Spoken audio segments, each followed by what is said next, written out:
In Jackson, Mississippi, at the corner of West and Alexander, there is an oasis for homeless people. We have a home where we take in people who are homeless, who've fallen on bad luck, who've fallen into dire straits, and just sort of lost their way in life. We take them in, and I say to our home because we actually live at the ministry. So we take them in to live with us. And in the living with us, they begin to heal in that we live life every day together. So we're not just a shelter. We live with the people. We guide them, we talk to them, we hug their neck when they're upset, we welcome them when they come home from work, we help feed them, we eat with them, we just live life. In doing that, we provide a witness of Christ, and we actually produce results because for once in their life, maybe, they have structure. And they have somebody that cares enough to say when they're doing wrong, when they're doing right. So it's a holistic approach to homelessness in that people begin to heal, not just get back out there and get on their feet. That's not the whole picture. It's more healing from being out there. This entire ministry that we're in was a direct result of God flipping things that we did wrong and making this to produce fruit into the kingdom. I think when you've walked a mile in somebody else's shoes, then you know more about what they're going through. And that's what we've done. Roy and I were homeless in Atlanta, Georgia, in the hot summertime of 1987.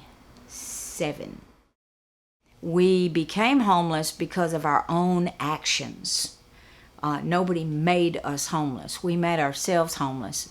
And in doing that, I believe what God did was come in and rescue us and turn things around. I know a lot of people say God made me homeless to teach me a lesson. That is the farthest thing from the truth. And we know this because we've been there. And we saw what it's like to make bad decisions and then have God take those decisions and flip them and make something awesome out of it. Because this entire ministry that we're in was a direct result of God flipping things that we did wrong and making this to produce fruit into the kingdom. And I think possibly being homeless is the best thing that ever happened to us. Now, when you think of a homeless person, you usually think of somebody that's living on a park bench, that's drunk all the time, maybe, just not washing every day, and no place to live. But that's not what our definition of a homeless person is. The people that we take into the ministry are people who have fallen down in living life. They've fallen down for a number of different reasons. One of those being health problems, are the problems of spending money unwisely. So a lot of times people come here because they don't have a decent place to live anymore. Some people come because they're battered. They are homeless by choice because they choose to get out of a battered situation and come into a good situation. So they're pretty much choosing safety for themselves and their children, and that puts them homeless. Here at Wingard Home, we have a favorite expression for everybody that moves in needing help, and that expression is stay in your own lane. So we try to teach the people as they're coming in to look at their own set of problems and to write things down and make sure that they're staying in their own lane as far as what their plan is for their life.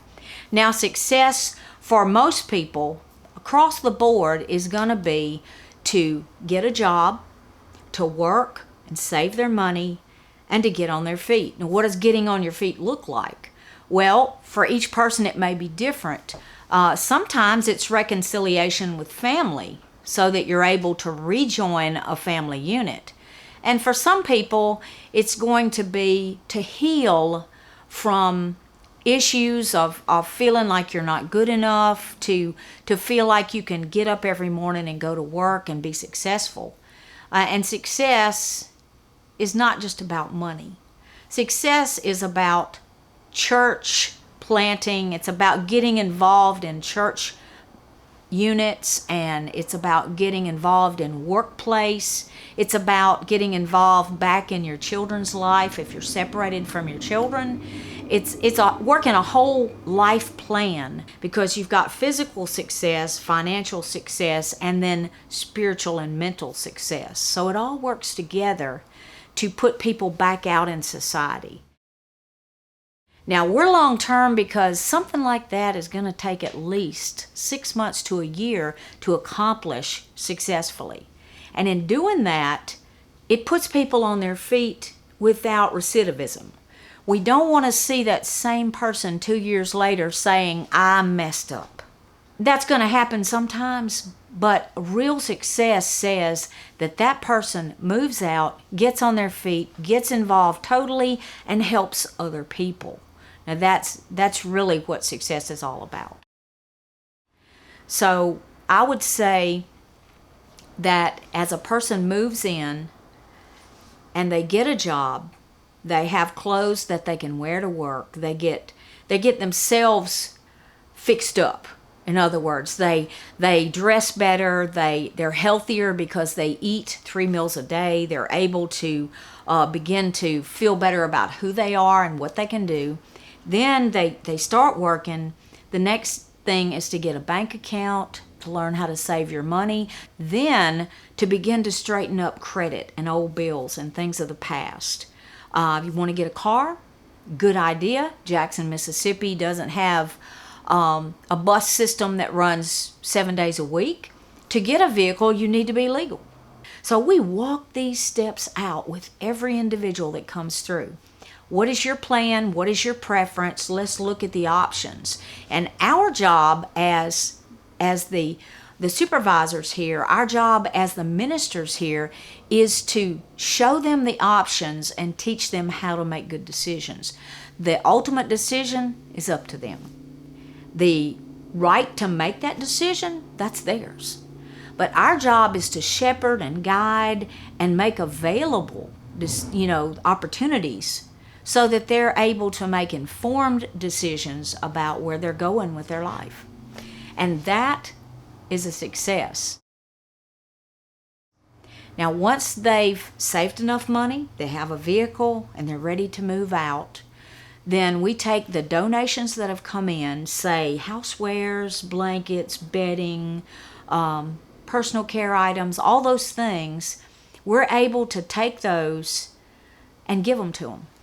So we help them get set up in housekeeping, whether it's a couch, a chair, a table, lamps, anything like that, cookware, dishes, all the things that people have donated, we give them to start up housekeeping. And so therefore, they have a job, they have a vehicle, they have a place to move into, and they have all the things that it takes to set up that place. Now, that is success, and from that point, it's up to them to take everything they've learned and to move forward. Now, if you're saying to yourself, well, I think inviting somebody in to your home like that and helping them get on their feet is a great idea, but I can't do it. I can't do that. So what you could do is what many people have said to me is, I like the idea of people getting on their feet like that, so I want to help. So what I'm going to do is help you help them. And that works, and I think that's what is really meant in the body of Christ, where we're all working together, and some of us can't do what the hand does, so we do what a foot does. So we're all working together in one accord, and that one accord is to get people on their feet here at this ministry. So if you have a talent, a special talent or a skill, or you have something that you have that you don't use anymore, Wingard Home accepts donations of the things that we've been talking about: furniture, clothing items, anything that you have that you would like to give to help somebody get on their feet. From a fork and a spoon in the kitchen to a vehicle. I mean, we take all these things and give them away to people. Now, if you have a pickup, say you have bedroom furniture you don't want anymore, or couch, etc., just give us a call at 601-906-1976. We have a pickup truck and we can come and pick these things up. Or you can bring them by if you have, say, some bags of clothes and you just want to come and see what's going on here and see what we do with things. Then you come on by and bring the donations. We'd love to meet you and we'll show you around.